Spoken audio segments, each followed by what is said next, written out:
Hello everyone, welcome to Shaz cooking channel. ఇవాళ మనం పిల్లల నుంచి పెద్దవాళ్ళ వరకు ఎంతో ఇష్టమైన ఫ్రెంచ్ ఫ్రైస్ ఎలా తయారు చేసుకోవాలో తెలుసుకుందాం. ముందుగా బంగాళాదుంపలను తీసుకొని పైన తొక్కు తీసుకోవాలి. చూడండి, ఈ విధంగా బంగాళదుంపల తొక్కుని తీసుకుందాం. తొక్కు తీసిన బంగాళదుంపలను సన్నని స్టిక్స్ లాగా కట్ చేసుకోవాలి.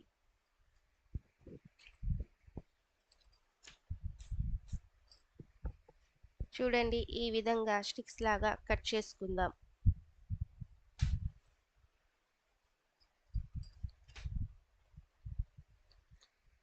కట్ చేసుకున్న బంగాళదుంప ముక్కలను నీళ్ళల్లో హాఫ్ అన్ అవర్ వరకు నానబెట్టాలి. నానబెట్టడం వలన ఆ స్టార్చ్ అనేది పోతుంది. ఇప్పుడు స్టవ్ మీద నీళ్లను మరగబెట్టుకోవాలి. చూడండి, నీళ్ళు అనేవి లైట్గా బాయిల్ అయ్యాయి. ఇప్పుడు ఇందులో ముందుగా కట్ చేసి పెట్టుకున్న బంగాళదుంపల స్టిక్స్ని వేసుకుందాం.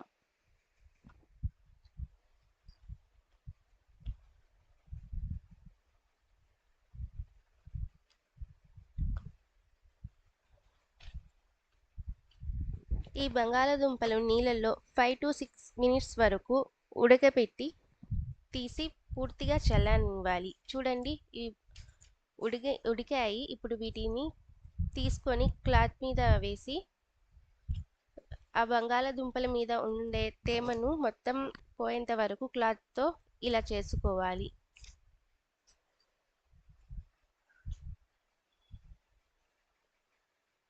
చూడండి, తేమ మొత్తం పోయింది. ఇప్పుడు వీటన్నిటిని ఒక ప్లేట్లో తీసుకుందాం.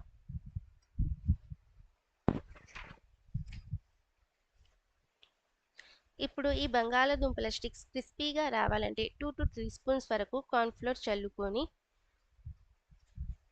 నెమ్మదిగా మిక్స్ చేసుకుందాం. లేకపోతే ఈ స్టిక్స్ అనేవి విరిగిపోతాయి. చూడండి, ఈ విధంగా నెమ్మదిగా కలుపుకుందాం.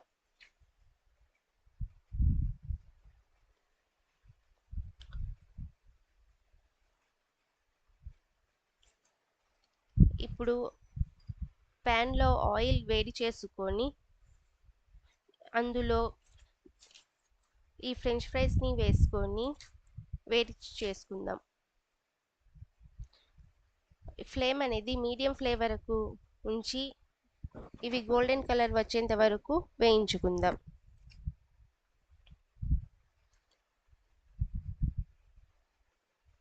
చూడండి, ఇవి లైట్గా కలర్ చేంజ్ అవుతూ ఉన్నాయి. వీటిని మధ్య మధ్యలో కలుపుతూ ఉండాలి.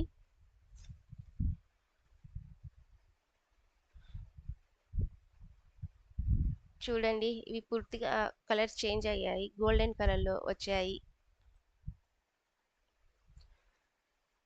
ఇప్పుడు వీటిని పక్కకు తీసుకుందాం.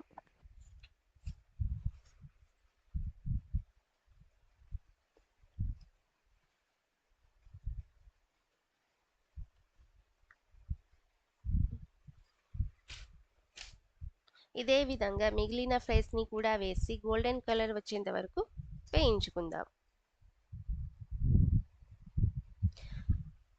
మీడియం ఫ్లేమ్లో వేయించడం వలన ఈ ఫ్రైస్ అనేవి పైన క్రిస్పీగా లోపల మెత్తగా ఉంటాయి.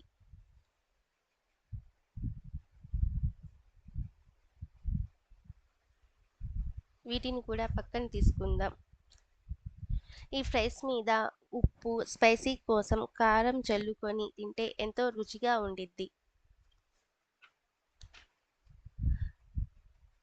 చూడండి, ఎంతో టేస్టీగా ఉండే ఫ్రైస్ అనేవి రెడీ అయిపోయాయి. మీరు కూడా ఈ రెసిపీని ట్రై చేసి ఎలా ఉన్నాయో కామెంట్లో తెలియజేయండి. ఈ వీడియో కనుక మీకు నచ్చినట్లయితే లైక్, షేర్ అండ్ సబ్స్క్రైబ్ చేసుకోండి.